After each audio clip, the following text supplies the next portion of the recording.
예수님의 행복론 세 번째 시간입니다. 선포합니다. 주 안에서 행복하십시오. 주 안에서 행복하십시오. 우리 옆에 분을 축복합시다. 주 안에서 행복하세요.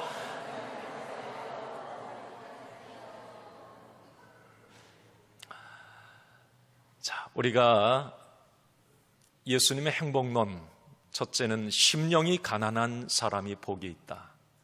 애통하는 사람이 복이 있다. 세상의 관점과는 조금 다른 역설적인 예수님의 행복론, 그렇지만 그게 정답이라고 하는 것을 우리는 말씀을 통해 다시 한번 새롭게 깨닫게 됩니다. 오늘 세 번째 시간인데요, 오늘 예수님은 어떤 사람이 행복한 사람이라고 말씀할까요? 오늘 본문을 다시 한번 읽겠습니다. 오늘 5절인데요 읽습니다. 시작. 온유한 자는 복이 있나니 그들이 땅을 기업으로 받을 것이며. 어떤 자가 복이 있다고요? 온유한 자. 원문에는 이렇게 되어 있습니다. 제가 첫째 시간에도 말씀드렸습니다만 선포를 먼저 해요. 예수님이 복이 있도다, 다시 말하면 행복하거라, 복이 있을지어다, 이 말이거든요. 그러면서 온유한 자여, 왜냐하면 그들은 이미 땅을 기업으로 받고 있기 때문이다. 자, 오늘 예수님의 행복론의 핵심은 온유한 자가 행복하다라는 것이에요. 온유한 자가 땅을 차지한다는 말입니다.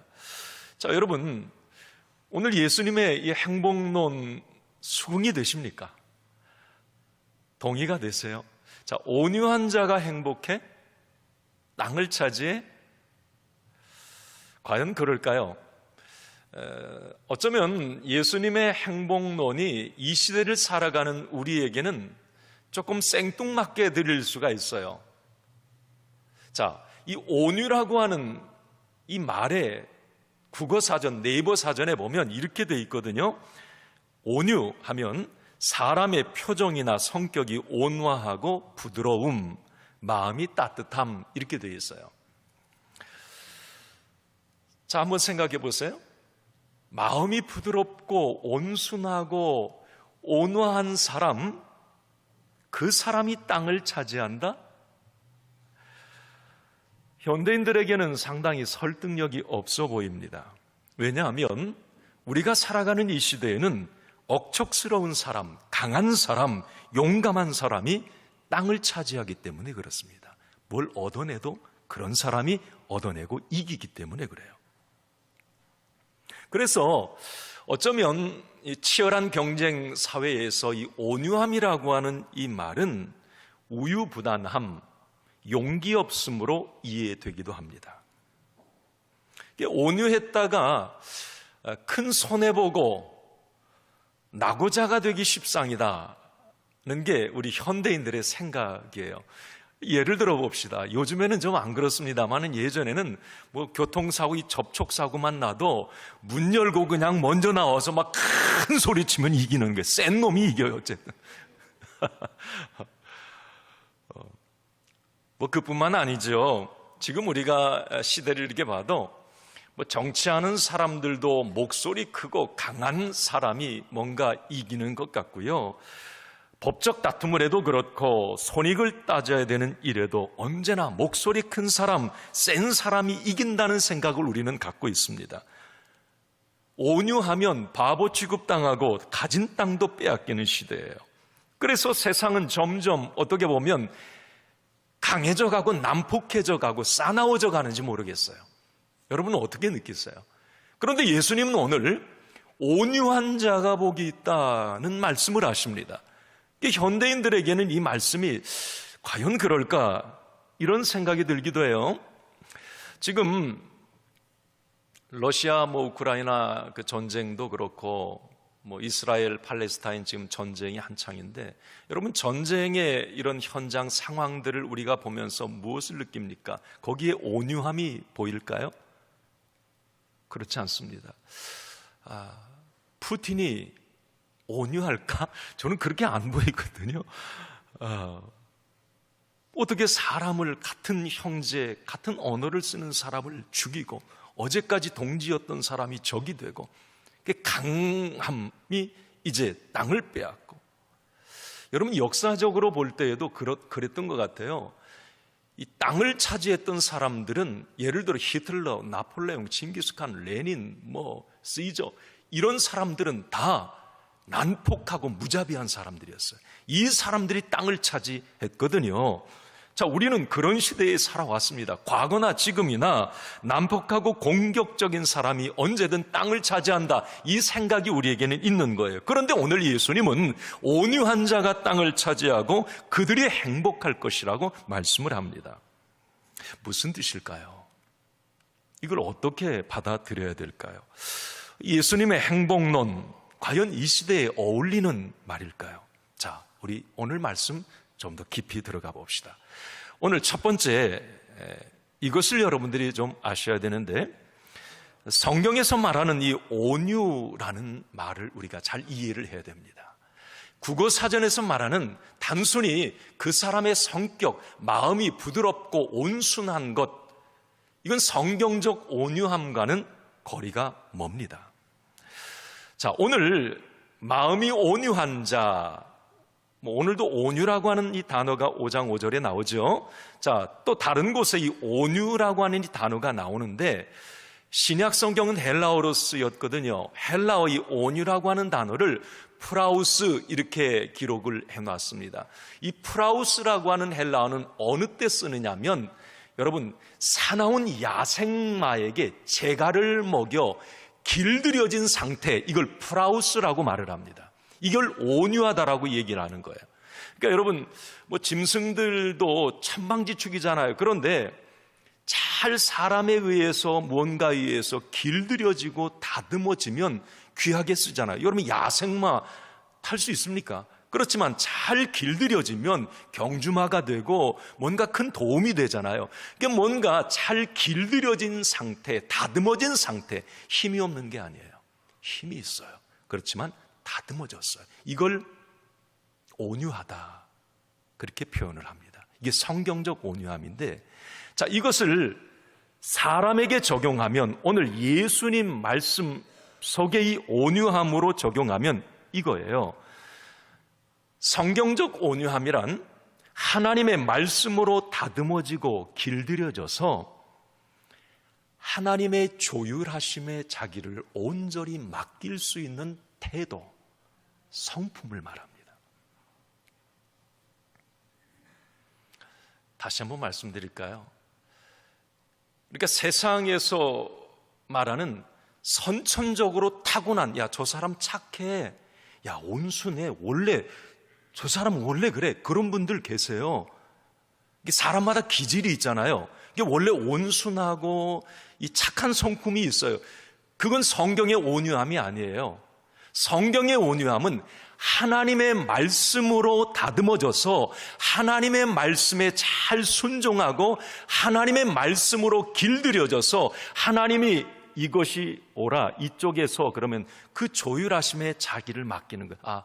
아멘. 그리고 그쪽에서 이 방향이야. 그 방향을 바라보고, 이게 성경적 온유함입니다. 그러니까 성경적 온유함은 선천적 성품이 아니라 후천적 성품, 새롭게 변화된 태도를 말하는 거예요. 이게 성경적 온유함이에요. 이 온유한 사람이 복이 있다는 겁니다. 자, 그러면 예수님의 한번 예를 들어볼까요? 여러분, 예수님은 마태복음 11장 29절에 이런 말씀을 하세요. 한번 읽습니다. 나는 마음이 온유하고 겸손하니 나의 멍에를 메고 내게 배우라. 그리하면 너희 마음이 쉼을 얻으리니. 예수님은 자기 소개를 그렇게 하셨어요. 나는 마음이 온유하고 겸손하니 내게 배워. 그러면 여러분, 예수님이 진짜 마음이 온유하고 겸손하셨을까? 아니, 맞으니까 예수님이 저렇게 말씀하셨겠죠. 그러나 성경에서 드러난 예수님의 인품이라고 할까요? 기질은 전혀 온유하지 않습니다. 국어사전에서 말하는 성품이 따뜻하고 부드럽고 온유하다, 아니에요. 제가 성경에서 보는 인성을 가지신 예수님은 상당히 거칠고 엉뚱하고 돈키호테 같기도 하고 사나운 면이 있습니다. 여러분 그거 느끼세요? 일례로 예수님이 불의를 보면 못 참아요.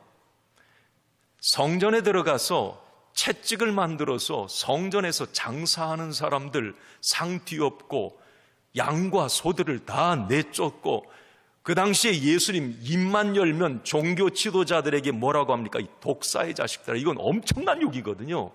이 뱀에 빗대서 얘기하는 것은 이 욕이에요. 욕을 막 해대셨어요. 한두 번이 아니에요. 예수님 상당히 입이 거칩니다. 심지어 가나안 여인이 찾아와서 딸 좀 고쳐달라고 그랬을 때 개라고 하는 표현을 쓰기까지 어떤 비하를 하세요. 예수님의 겉모습 딱 보면 세상적으로 볼 때 와, 싸납다, 무섭다, 이 온유함과는 좀 거리가 멀어요.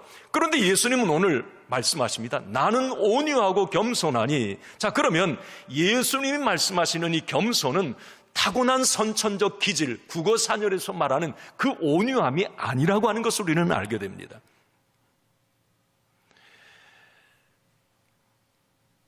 예수님은 철저하게 하나님 말씀에 순종하셨어요. 그게 죽음이라면 십자가 지셨습니다.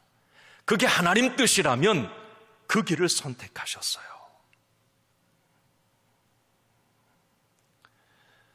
하나님 기준에 어긋날 때에는 거룩한 분노를 표출하셨습니다. 온전히 하나님의 다스림을 받으셨어요. 그래서 여러분, 아까도 말씀드렸듯이 성경적 온유함은 하나님의 다스림을 잘 받고 하나님의 뜻에 순종하는, 이게 하나님 믿음 안에서의 온순함이에요.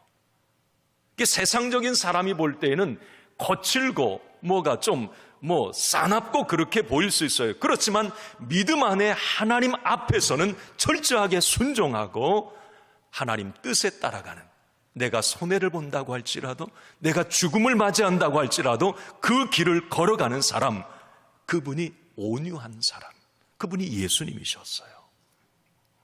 예수님은 그 온유함을 본받으라고 말씀하셨고, 오늘 본문 말씀에 그 온유함을, 성경적 온유함을 가진 사람을 하나님은 축복하신다고 말씀을 하십니다. 그래서 저는 예수님의 이 온유함을 이렇게 표현해 봤어요. 거룩한 꼿꼿함, 연단된 성숙함, 이 말이 맞는 것 같아요. 예수님은 그걸 배우라고 말씀을 하십니다. 자, 성경적 온유는 이렇게 설명을 할 수가 있어요. 자, 그러면 그렇게 온유한 사람이 왜 복 있는 사람인가? 왜 행복한 사람인가? 우리 5절을 보면 온유한 자는 복이 있나니 그들이 땅을 기업으로 받을 것이며 그랬어요. 땅을 기업으로 받기 때문에 행복한 사람이래요. 자, 그러면 온유한 자가 받을 땅은 어떤 땅입니까? 어떤 땅을 주신다기에, 어떤 땅을 우리가 받기에 우리는 행복한 사람인가요? 여러분, 부동산인가요? 몇 평 땅을 주신다는 말씀일까요? 한번 질문 드려볼게요. 예수 믿고 나서 좀 땅 좀 이렇게 생기셨나요? 네? 오늘 본문에 온유한 사람이 받는다고 하는 땅은 그런 땅이 아닙니다. 행여 여러분 예수 믿고 나서 땅을 얻었다고 해도 그 땅은 오늘 말씀과는 상관이 없어요.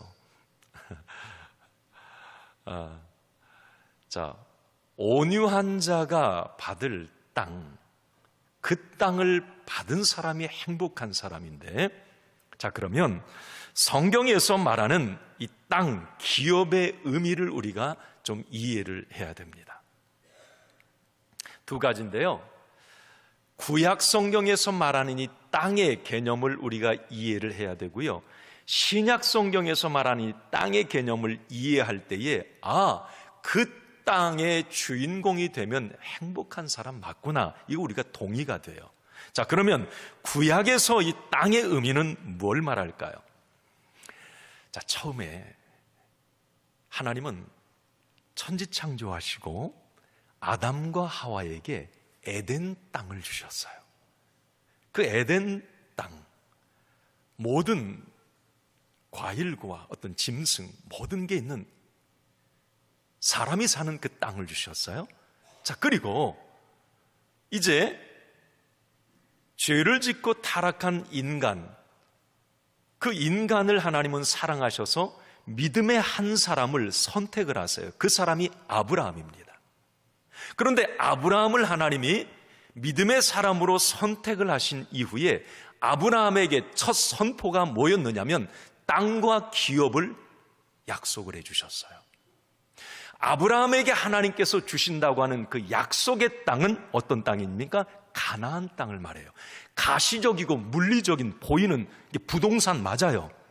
예, 가나안 땅을 약속을 해주셨어요. 아브라함에게. 그 약속의 땅은 이제 어떻게 구체화되느냐면 이스라엘 백성들이 이집트에서 430년 동안 이제 노예로 지내다가 결국은 출애굽해서 광야 40년을 지나고 그 하나님이 약속한 젖과 꿀이 흐르는 그 가나안 땅, 아브라함에게 약속한 그 땅에 들어가게 됩니다. 여기서 중요한 것은 뭐냐면 구약 이스라엘 백성들에게 그 가나안 땅은 단순히 그냥 부동산, 우리 하나님이 땅 주셨어, 그 의미가 아니에요. 그 이스라엘 백성들, 하나님의 백성들에게 율법을 시내산에서 받고 하나님의 백성된 그들에게 주신 그 가나안 땅은 모든 방황을 끝내고 안식과 회복을 누리는 땅, 평안이 있는 땅이었습니다. 한마디로 가시적이고 물리적인 땅이었지만 철저하게 하나님의 통치를 받으며 하나님의 질서가 실현되는 곳, 그리고 그 질서 안에 행복을 누리는 곳이 가나안 땅이었습니다. 그래서 여호수아가 가나안 땅 정복하잖아요. 우리 여호수아 말씀 다 강해할 때 들으셨죠? 정복해 나가서 이제 지파별로, 이 가문별로, 가정별로 여호수아 19장 1절에 보면 다 이제 분배를 해요. 그 가나안 땅. 그때까지는 여러분, 이 가나안 땅은 물리적이고 이 땅인데 단순히 땅이 아니라 하나님 말씀에 순종하는 백성들이 있는 곳, 하나님의 통치와 다스림을 받는 백성들. 그래서 그 당시에, 여호수아 당시에도 그래요. 주변 많은 이방 사람들은 그 하나님의 백성들을 보면서 와, 부럽다 그랬어요. 기생 라합도, 여리고성 기생 라합도 나 좀 기억해 달라고, 나 좀 그 땅 들어갈 수 없냐고. 그러니까 가나안 땅 백성이 된다고 하는 이 자체가 행복이었어요. 모든 사람에게 부러움을 주었습니다. 이방 사람들도 와, 저 사람들이 하나님의 통치를 받는데 엄청난 능력이 나타나고 하나님을 통해서 막 이런, 가나안 땅은 바로 그런 백성들이 있는 곳이었습니다. 저는 이 구약에서 말하는 이 가시적이고 물리적인 이 온유한 하나님의 백성들이 누리는 그 땅을 이렇게 생각을 하면서 오늘 이 시대를 살아가는 우리에게도, 우리 믿음의 사람들에게도 하나님께서는 이 가시적인 영역, 기업을 얻고 누리게 하신다는 생각을 제가 했습니다. 단순히 땅, 부동산을 내가 예수 믿어서 복받아서 얻었습니다. 그것도 좋지만 그 땅 말고, 예를 들면 여러분, 개인적으로 제가 그런 생각을 했어요. 내 마음이라고 하는 이 영역에 하나님의 통치와 다스림, 믿음 안에서 내 마음이 어떤 쉼과 회복을 얻는 그 영역이 되었다? 내 마음이 그런 어떤 땅이 되었다라고 하는 거, 이건 큰 축복이구나, 그런 생각을 했고요. 하나님이 주신 내 가정이 하나님을 주로 인정하고 하나님을 영적 호주로 인정해서 하나님이 내 가정 안에 주인이 되어서 다스려감으로 믿음으로 사랑의 띠로 엮어진 내 가정, 이 너무 고마운 거예요. 그것도 하나의 어떤 영역이 되었구나. 하나님이 그걸 누리게 하시는구나. 내가 어떤 직장과 일터도 마찬가지예요. 하나님이 통치하고 다스리는 영역이 될 때에 그 영역은 즐거움과 보람, 기쁨이 있는 기업이 되는 거예요. 저는 가시적이고 물리적인 어떤 땅만을 얘기하는 것이 아니라 이 영역, 기업, 이 부분은 우리가 실제적으로 하나님의 백성으로 온유한 자가 되어서 지금도 많은 부분에서 누리고 있다는 생각을 가져보았습니다. 그게 참 행복한 사람이구나. 신약으로 넘어오면 이 신약에서의 땅의 개념이 이제 확 바뀌게 됩니다. 여러분이 잘 들으셔야 돼요. 이 땅을 우리가 받아야 되기 때문에, 자, 신약에서의 이 땅 기업은 영원한 천국으로 바뀌게 됩니다. 자, 여러분, 히브리서 11장에 보면, 이거 우리가 믿음장이라고 하잖아요. 이제 히브리서 11장 믿음은 바라는 것도 쭉 거기 이제 나오면서 한 7, 8절 거기 가면 이제 아브라함, 이삭, 야곱, 사라, 여기까지 쭉 이제 인물들을, 그 이후에도 이제 인물들이 쭉 나와요. 믿음으로 살았던 인물들. 자, 그런데 아브라함, 이삭, 야곱, 요셉, 사라까지 그 사람들이 바라보았던 땅은 가나안 땅이었어요. 가시적이고 물리적인 땅.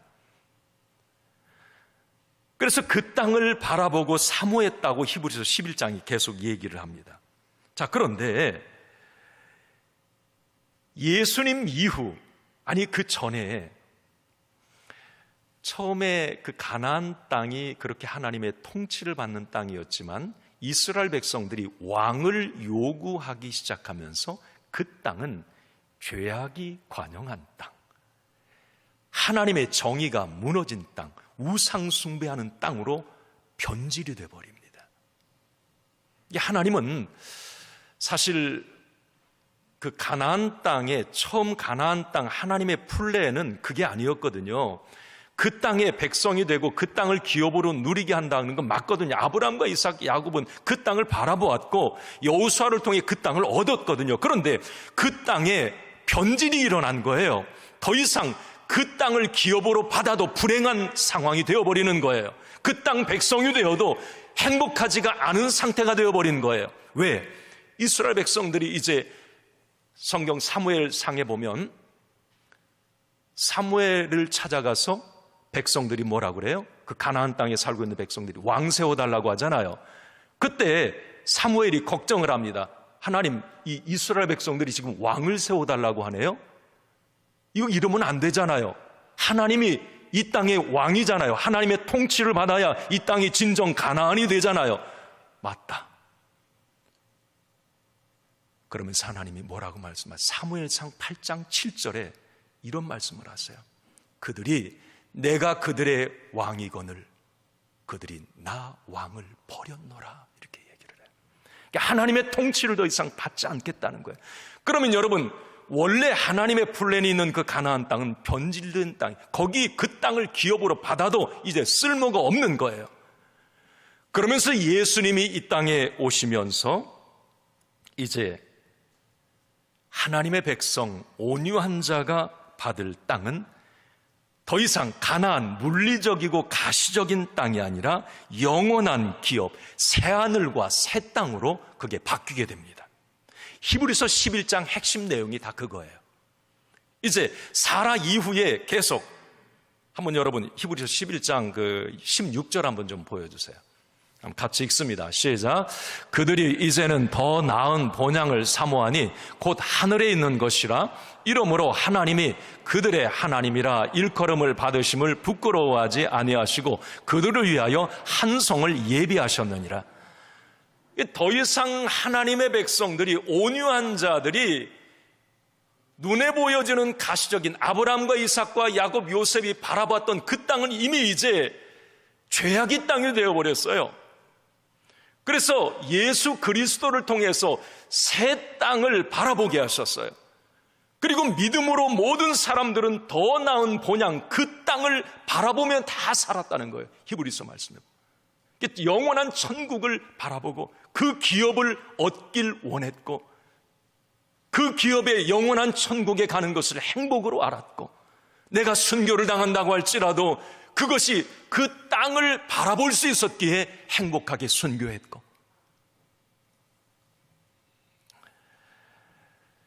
그래서 요한계시록 21장 1절 2절에 이렇게 말씀을 합니다. 땅의 개념이 그렇게 바뀌었다는 거예요. 자, 읽습니다. 또 내가 새 하늘과 새 땅을 보니 처음 하늘과 처음 땅이 없어졌고 바다도 다시 있지 않더라.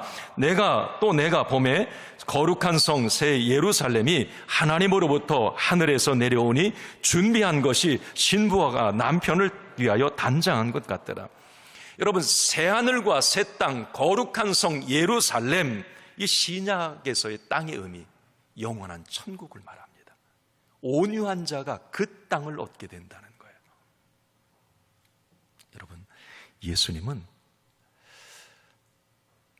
사실 우리에게 눈에 보여지는 땅 주시기 위해서 이 땅에 오신 게 아니에요.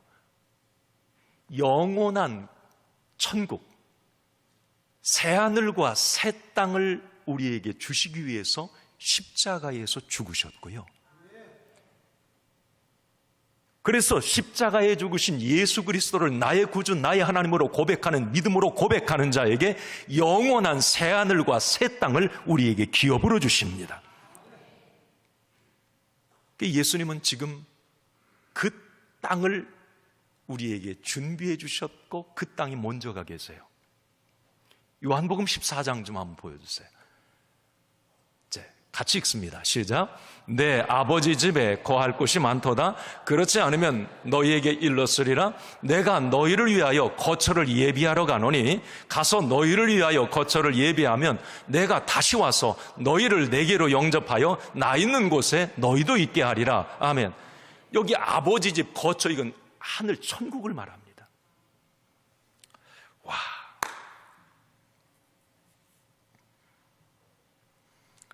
온유한 사람, 어떤 사람이에요? 하나님의 통치, 하나님의 말씀에 순종하고 하나님의 뜻에 따라 사는 사람이 온유한 사람인데, 그 온유한 사람은 이 땅에서도 하나님의 통치를 받으며 심령천국, 가정천국, 삶의 천국을 기업으로 누리며 살게 돼요. 그 행복을 경험하며 삽니다. 그리고 내 생명이 끝나는 그날, 하나님이 부르시는 그날 영원한 천국을 기업으로 땅으로 받게 되는 것이에요. 예수님의 오늘 행복론을 깊이 묵상해 보면 진짜 행복한 사람이 어떤 사람인지 알겠습니다. 땅 만평 가지고 있는 사람보다도 금싸라기 땅 가지고 있는 그런 분들보다도, 저는 모르겠어요. 여기 땅을 많이 가지고 계신 분들 계신지 행복하세요? 어떠실까요? 그 땅 때문에 행복하십니까? 글쎄요, 행복할 수도 있겠죠.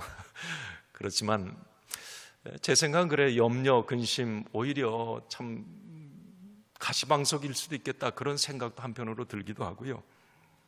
저는 오늘 예수님 말씀하신 온유한 자가 받을 땅, 사실 이 땅에 부동산이 없어도 하루하루 하나님의 통치를 받으며 믿음 안에서 심령천국, 가정천국, 직장과 일터의 천국을 누리며 사는 사람이 진정 행복한 사람이 아닐까? 여러분, 아무리 내가 많은 땅을 가져도 내 마음이 지옥이면, 가정이 지옥이면, 삶이 지옥이면, 하나님의 통치를 받지 못하면 여러분, 부동산이 무슨 필요가 있을까요? 행복할까요? 저는 여러분들에게 오늘 마음이 온유한 자, 하나님의 말씀, 하나님의 통치, 믿음 안에서 사는 사람이 행복한 사람이다. 그 사람에게는 하나님이 하늘의 신령한 복, 땅의 기름진 복에 이 땅을 하나님이 주신다고 약속해 주셨고요. 그래서 저는 온유한 자로 사는 것이 진정한 행복. 이 시대에 온유한 자가 복이 있다. 예수님의 행복론이 정답이라는 생각을 확실히 갖게 됩니다. 여러분, 프랑스 소설가 한 분을 소개할게요. 제가 오늘 그래서 읽은 말을 좀 옮깁니다. 모파상이라고 하는 프랑스 유명한 소설가 있어요. 여자의 일생을 쓴 단편소설. 그런데요, 그 여자의 일생이 세계적인 히트를 하잖아요. 근데 그때 이 모파상의 나이가 20대 중반이었습니다. 그러면 20대 그가 후반이 되어서 그는 부와 명예를 다 거머쥐어 버렸어요. 모든 그 당시에 문학가들이 이 모파상을 되게 부러워했습니다. 와, 20대의 나이에 쓴 그 단편 소설이 세계적인 베스트셀러가 되고, 와! 그런데 더 세상 사람들이 모파상을 보고 부러워했던 것은, 이 모파상은 이제 부와 명예를 다 가졌잖아요. 20대 후반에, 젊은 나이에. 지중해에 요트를 서너 개 가지고 있었고요. 여러 휴양지에 별장을 소유하고 있었고, 매일매일 호화로운 생활, 마음껏 사치를 부리며 삽니다. 얼마나 행복했을까요? 아니, 행복해야죠. 다 가졌으니까. 세상 사람들이 부러워하는 거, 행복의 조건 다 가졌으니까. 그런데 그는 1892년 30대 후반 더 이상 살아야 될 이유를 느끼지 못하겠다고 말하고 자살을 시도합니다. 자살을 시도했는데 안 죽었어요. 또 자살을 시도합니다. 아니, 그 세계적인 부와 명예를 거머쥔, 인기를 거머쥔 사람이 뭐가 부족해서 자살을 합니까? 결국 몇 번 자살을 시도하다가 가족들이 파리 외곽에 있는 정신병원에 이 모파상을 감금시켜버려요. 자꾸 죽으려고 하니까. 결국 그 정신병원에서 이 모파상은 정신발작을 일으키고 43살, 43세의 생을 마감합니다. 그가 정신병원에서 정신이 좀 온전해지면 했던 말, 그게 묘비에 기록되어 있는데, 그게 뭐냐면, 나는 모든 것을 갖고자 했으나 결국 아무것도 갖지 못했다, 이렇게 말을 해요. 왜 모든 것을 갖지 못했습니까? 우리가 세상 사람들이 생각할 때 다 가졌잖아요. 그러나 그는 말합니다. 나는 아무것도 갖지 못했다. 여러분, 좋은 집, 더 많은 돈, 더 높이 올라가고, 물론 여러분, 죄 짓지 말고 많이 벌고 많이 누리세요. 지복입니다. 자, 그러나 세상 하나님이 주시는 것들에서 자꾸 행복의 맛을 느끼려고 한다면 그 행복의 맛에 결국 중독이 되고 그것은 반드시 죄로 빠지게 됩니다. 결국 그 사람을 찌르는 칼이 되고 말아요. 자, 그러나 하나님이 주신 이 행복의 맛, 영적 하나님이 주신 이 행복론에 길들여지고 맛이 들면 여러분 진짜 찐 행복을 느끼게 돼요. 망하는 게 아니라. 세상적인 모든 것들은요, 행복이라고 말하는 것들은 한번 중독되기 시작하면 죽습니다. 다 끝까지 죽음이에요. 자살하거나. 그러나 오늘 예수님이 말씀하신 이 행복론은 여러분 중독될수록 좋아요. 네.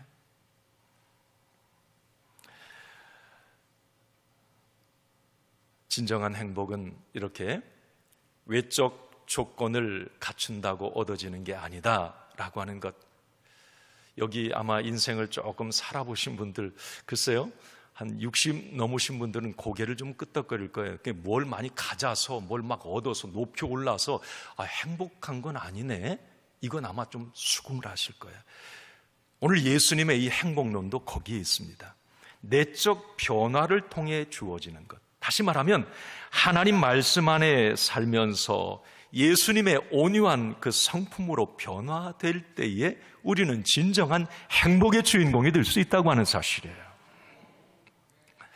제가 지난주일에 여러분 서울대 김난도 교수 2024 트렌드 코리아 책 한번 읽어보세요. 하지만 거기에 빠질 필요는 없어요. 그건 세상적인 이야기들이니까. 거기에 보면 여러분 육각형 인간을 얘기합니다. 헥사고널 휴먼. 자, 육각형 인간은 뭘 얘기하느냐면 완벽을 꿈꾸는 사람들이에요. 현대 사회는, 앞으로 미래 사회는 이제 올 한 해는 이렇게 육각형 인간이 되려고 모든 사람들이 막 몸부림을 칠 거라는 거예요. 그러면 그 육각형은 뭐냐? 첫째가 외모, 둘째가 학력, 셋째가 자산, 넷째가 직업, 다섯째가 집안, 여섯 번째가 성격입니다. 이 육각형 6가지의 조건이 육각형으로 딱 갖춰지면 행복할 거라는 거예요. 그래서 많은 사람들이 그 육각형을 갖추기 위해서 부단히 노력할 거고, 그것을 왜 얻으려고 하느냐면 행복을 위해서라고 하는 겁니다. 자, 그렇지만 여러분, 우리는 분명히 알아야 돼요. 이 육각형의 행복이 있는 게 아닙니다. 어쩌면 세상이 말하는 행복 예찬은 신기루일 수도 있다고 하는 걸 여러분 꼭 잊지 말아야 됩니다. 제가 첫 번째 시간에도 말씀드렸어요.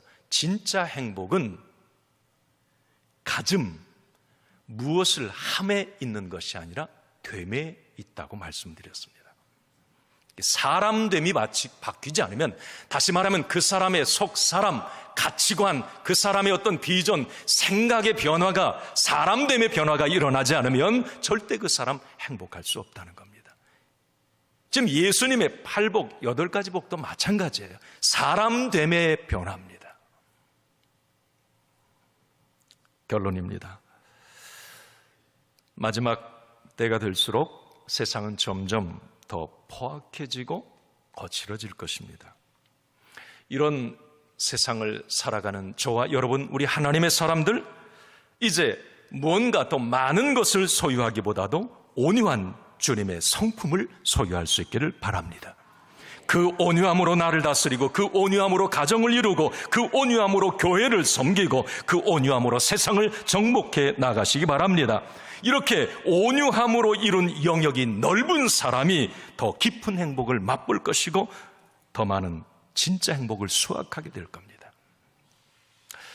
자, 육각형 인간에 열광하는 시대입니다. 저는 오늘 이 말씀을 통해 이렇게 결론 냈습니다. 예수님의 8가지 8복, 그것을 갖춘 팔각형 인간이 진짜 행복한 사람입니다.